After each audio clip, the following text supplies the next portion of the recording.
Noch bis Mittwoch, den 6. Dezember, tagt in Hamburg das International Ocean Institute, kurz IOI genannt. Es ist die erste Konferenz dieser Organisation in Deutschland. Das Institut ist 1972 gegründet worden mit dem Ziel, die Meere zu schützen. Und es war eine Frau mit einem großen Namen, die das IOI ins Leben gerufen hat, Elisabeth Mann Borgese. Eigentlich ist sie ausgebildete Konzertpianistin, aber im Selbststudium hat sie sich in die Meeresforschung richtig eingearbeitet und ihr ist zu verdanken, dass die Ozeane als gemeinsames Erbe der Menschheit gelten. Elisabeth Mann Borgese hat nach Deutschland eingeladen, in den Internationalen Seegerichtshof in Hamburg. Sie sind angereist aus der ganzen Welt. Wissenschaftler, Industrielle und Politiker. Das Thema und der Streitpunkt dieser Konferenz: die Zukunft der europäischen Meere. Ein seltenes Gastspiel für die Tochter von Thomas Mann. In den 30er Jahren emigrierte sie mit ihren Eltern in die USA. Danach kehrte sie nur noch zu ganz besonderen Anlässen nach Deutschland zurück. Elisabeth Mann Borgese lebt heute in Halifax in Kanada. Die 82-Jährige wollte nie in die Fußstapfen ihres berühmten Vaters treten. Sie wandte sich lieber einer seiner anderen Leidenschaften zu, dem Meer, in das sie sich schon mit 4 Jahren verliebt hat. Das weit offene, den Horizont. Der Horizont hat mir als kleines Kind schon einen solchen Eindruck gemacht. Aber auch der Geruch des Meeres, das Geräusch des Meeres. Die Leidenschaft wird zur Berufung.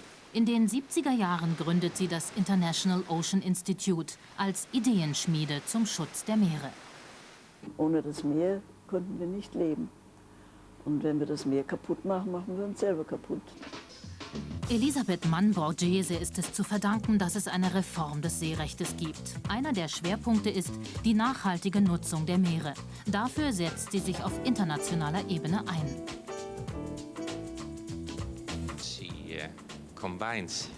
Sie hat weiblichen Charme und gleichzeitig ist sie so scharf wie eine Rasierklinge. Sie kann sehr bestimmt sein, sie ist wirklich toll. Ohne je Jura studiert zu haben, wird sie zu einer anerkannten Seerechtlerin, bewundert und verehrt von vielen. Ich habe noch nie nie wieder einen Menschen kennengelernt, der so intelligent, so engagiert, so schnell arbeitet wie sie. Also sie ist eine radikale Reformerin und zugleich eine ganz wesentliche Verbesserin dann des bestehenden Rechts. Absolute Unabhängigkeit, menschlich, finanziell, politisch, hohe Intelligenz, große Wärme. Ich kenne Elisabeth seit vielen Jahren und von Anfang an war ich beeindruckt von ihrer Weltanschauung. Elisabeth nennen wir gerne unseren Kapitän. Wenn wir uns vorstellen, dass wir alle in einem Boot sitzen, ist es sie, die uns mit ihrer Vision und Weitsicht alle anführt.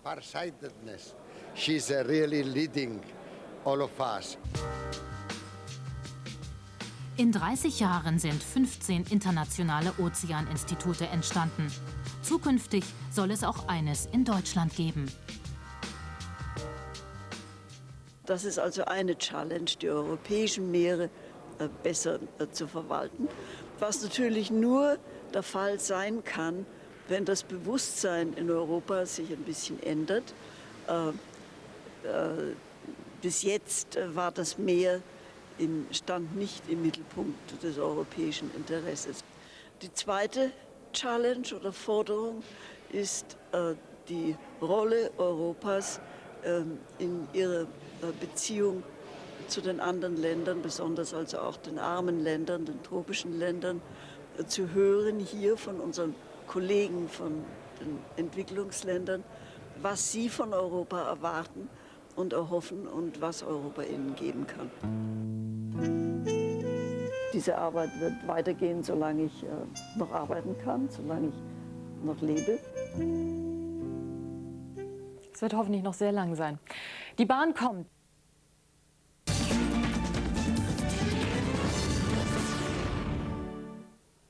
Art and nature have always been intrinsically linked. And if Germany's Nobel Prize-winning writer Thomas Mann couldn't live without the calming presence of the sea, well, his youngest daughter can't either, but in a more practical sense. True to her artistic heritage, Elisabeth Mann Borgese studied to be a concert pianist, but her love of the ocean proved to be stronger.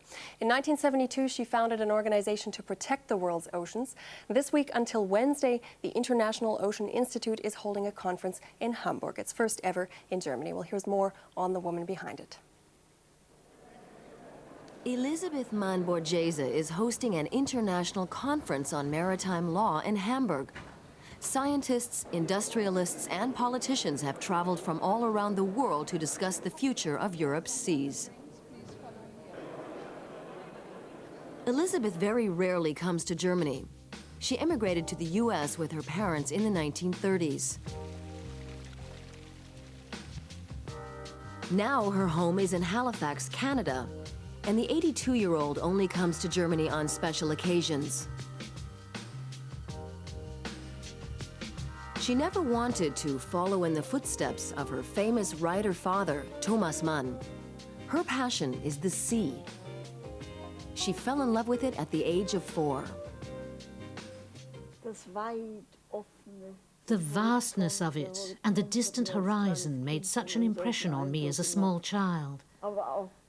So did the smell and the sound of the ocean. Her passion became a calling. In the 1970s, Elisabeth founded the International Ocean Institute, which aims to protect the world's oceans. We couldn't exist without the ocean. If we kill it, we'll kill ourselves too. Thanks to Elisabeth, international maritime law has been revised. One essential issue is the long-term use of the ocean, a global issue.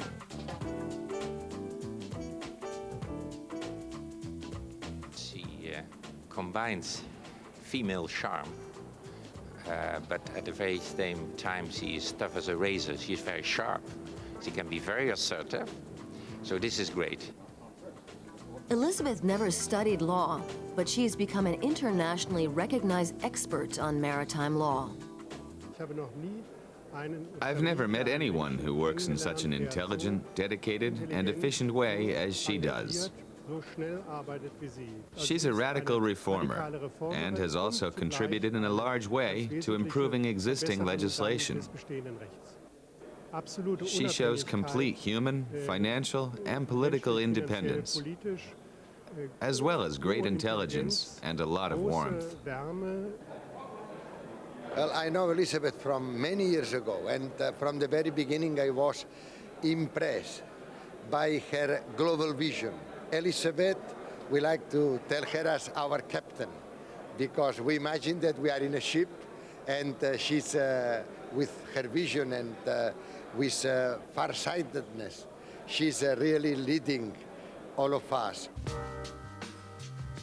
15 international ocean institutes have been founded worldwide in the past 30 years. Soon, one is to be set up in Germany.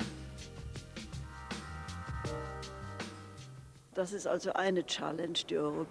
a great challenge to improve the administration of the European oceans. That can only be achieved if awareness in Europe is improved. Until now, the ocean wasn't a central issue in Europe.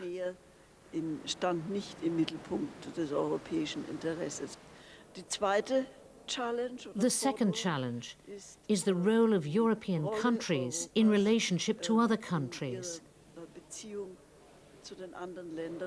especially poorer countries, tropical countries, to hear from our colleagues from developing nations what they expect from Europe and what they hope Europe can offer them.